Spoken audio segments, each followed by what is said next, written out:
ఓం శ్రీ గణేశాయ నమః. శ్రీ గణేశ పురాణం 90వ అధ్యాయము. శేషోపాఖ్యానము మొదటి భాగము. శేషుని గర్వభంగము. సర్వజ్ఞుడై ఉండి దేవర్షి అయిన నాదమహర్షి శేషుని ఇలా ప్రశ్నించాడు. ఓ నాగరాజా, నీవిలా నీ తేజస్సును కోల్పోయి ఎందుకని దుఃఖిస్తున్నావు? నీ శిరస్సులు ఇలా భగ్నములైనవి ఎందువల్ల? నీవేమునికైనా అపచారం చేసి వారి ఆగ్రహానికి గురి అయినావా?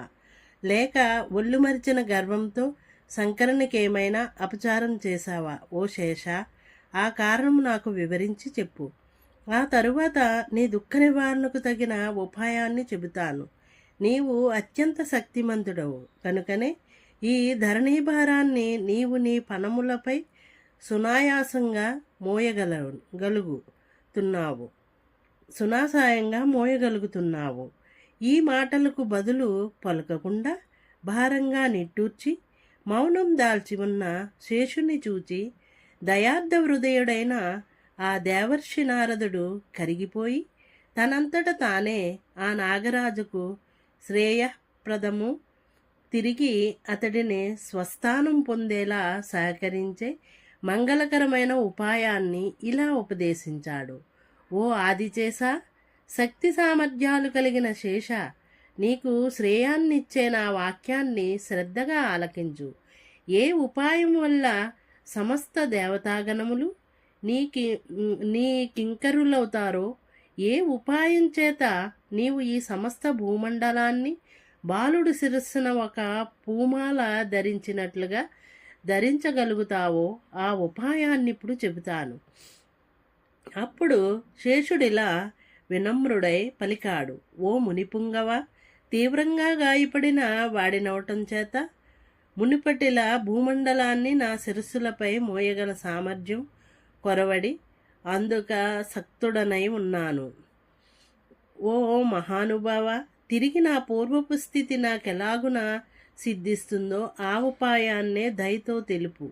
నన్ను కృతార్థుణ్ణి మనరించు అంటూ వేడిన శేషునితో నారదుడిలా హితవు పలికాడు.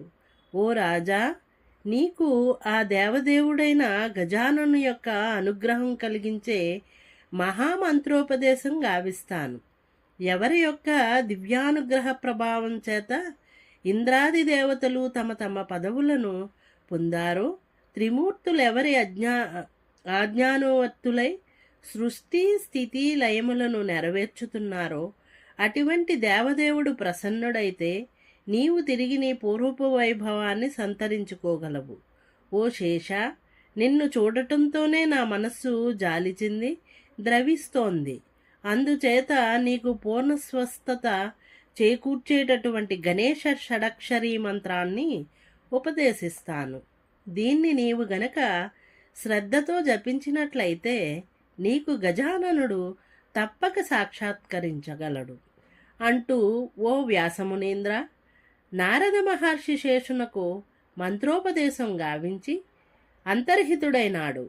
అప్పుడు శేషుడు తపస్సు చేయడానికి కృతనిశ్చయుడై తన సర్వేంద్రియాలను నియమించి గజానను ధ్యానించి అచంచల భక్తితో ఆ పరమమంత్రాన్ని తదేక దీక్షతో జపించసాగాడు.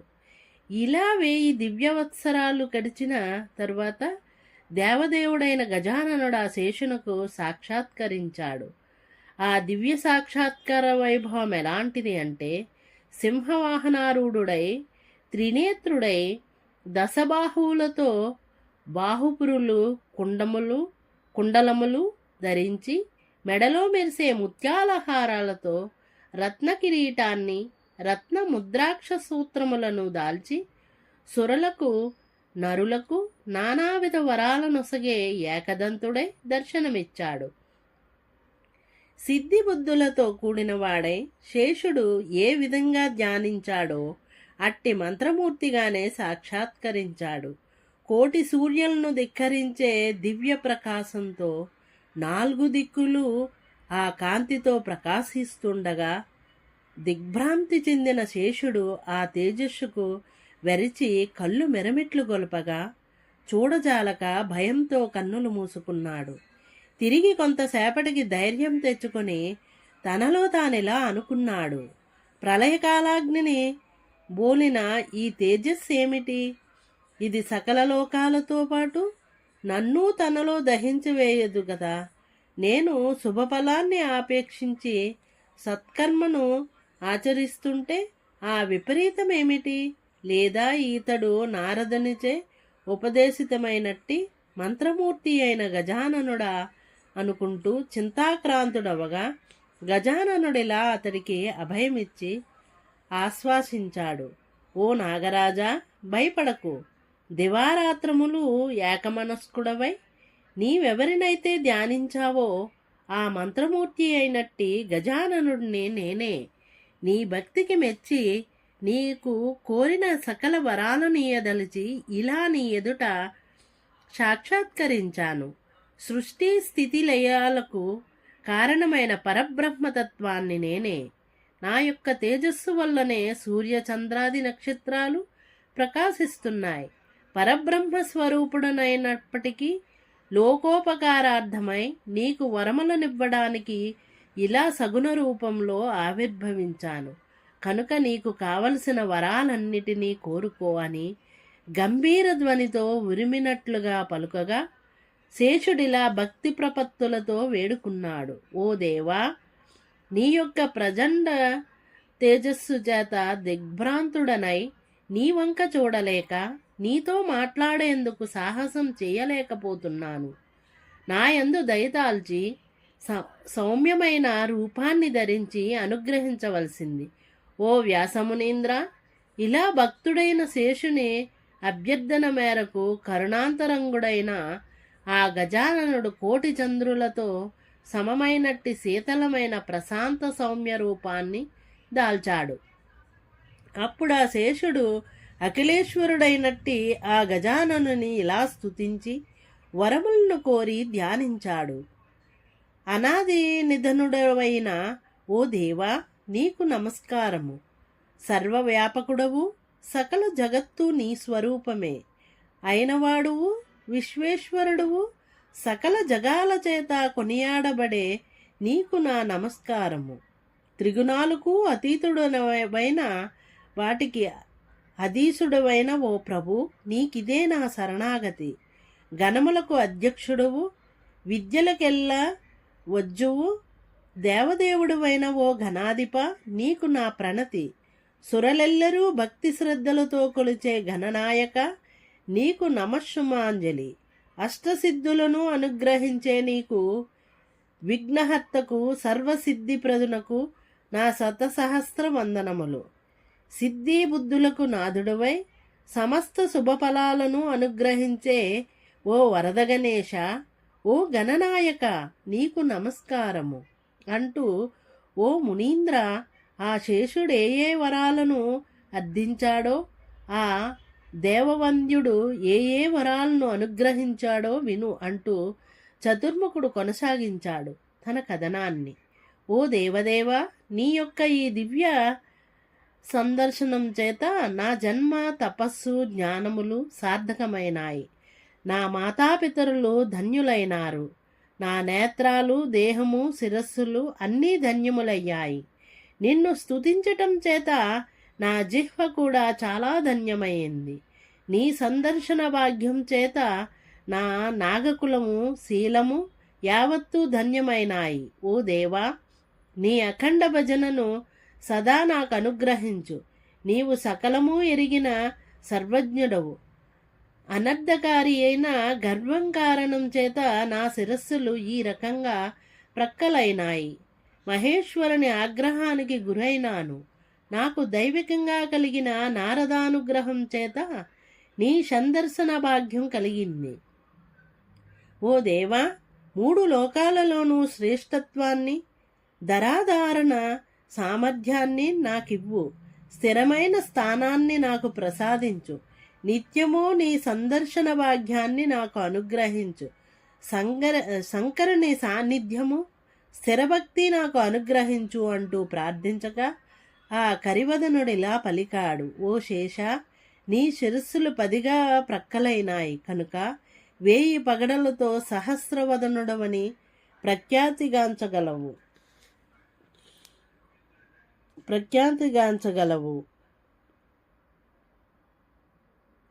అతి దుర్లభమైన ధరాధారణ సామర్థ్యం నీకు కలుగుతుంది.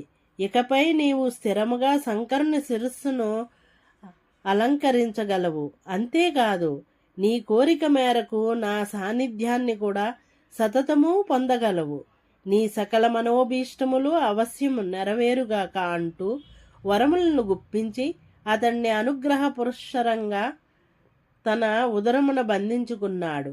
ఆనాటి నుండి వినాయకునకు వ్యాలబద్ధుడన్న పేరు కలిగింది. అనంతరం శేషుని శిరస్సుపై అభయహస్తాన్నుంచి అతనికి తన విరాట్ రూపాన్ని కనబరిచాడు. ఆ విశ్వరూపం ఎలా ఉందంటే, ఈ భూమియే పాదములుగా, దిక్కులు శ్రోత్రములై, సూర్యచంద్రులు నేత్రములై, ఓషధులు రోమస్థానములుగాను, పర్వతములు గోళ్ళు నఖములుగాను, మేఘములు చెమటగాను, చతుస్సాగర పర్యంతమైన సర్వజగత్తు, బ్రహ్మ ప్రజాపతులు వారి సృష్టి ఆయన యొక్క కుక్షిగాను, అనంత ముఖాలతో బాహువులతో, అనంత పాదములు, అనంతమైన శక్తి కలిగి తిరిగి వెనుకటి గజాననుని విశ్వరూపాన్ని దర్శించిన శేషుడు భయాభ్రాంతుడై సౌమ్య రూపాన్ని దాల్చమంటూ ప్రార్థించాడు. అప్పుడు ఆ విశ్వరూపాన్ని ఉపసంహరించి తిరిగి దశభుజములు దాల్చిన సింహరూఢునిగా సాక్షాత్కరించి ఇలా అన్నాడు: ఓ శేష, దివ్యమైనట్టి ఈ రూప విజృంభణను సురలు, మునులు, తపోధనులు సైతం కనుగొనజాలరు. కేవలం నీ అందుగల అనుగ్రహం విశేషం చేతనే నీకు అది లభించింది. నీకు పాతాళంలోనూ శివుని శిరమందు స్థిరమైన స్థానం లభిస్తుంది. నా అనుగ్రహ విశేషం చేత ఈ భూమిని సహితం నీ ఒక పూలమాలలా ధరించగలుగుతావు. అప్పుడు ఆ శేషుడు భక్తితో ఆనంద బాష్పాలు కన్నులలో జాలువారగా గద్గద కంఠుడై ఇలా అన్నాడు: ఓ దేవా, నీ ఆజ్ఞ మేరకు ధరణిని ధరించగలను. నేటి నుండి నీకును నాకును ధరణీధరుడనే పేరు ప్రఖ్యాతమవుతుంది. నీవు కూడా భక్తజనుల మనోరథము లీడేర్చుతూ ఈ పవిత్ర క్షేత్రంలో వెలసి ఈ క్షేత్ర దర్శనం చేసిన వారిని అనుగ్రహించు అంటూ వేడగా తదాస్తు అంటూ అంతర్ధానం చెందాడు గణేశుడు. ఓ వ్యాసమునీంద్ర, ఆ తరువాత శేషుడు ఆ ప్రాంతంలో అట్టి అనుగ్రహప్రదుడైన విఘ్నేశుని మూర్తిని స్థాపన చేసి రత్నస్తంభాలతో కూడిన బంగారు ప్రాకారాన్ని నిర్మించాడు. ఆ దేవునికి ధరణీధర మూర్తి అన్న నామకరణం చేశాడు.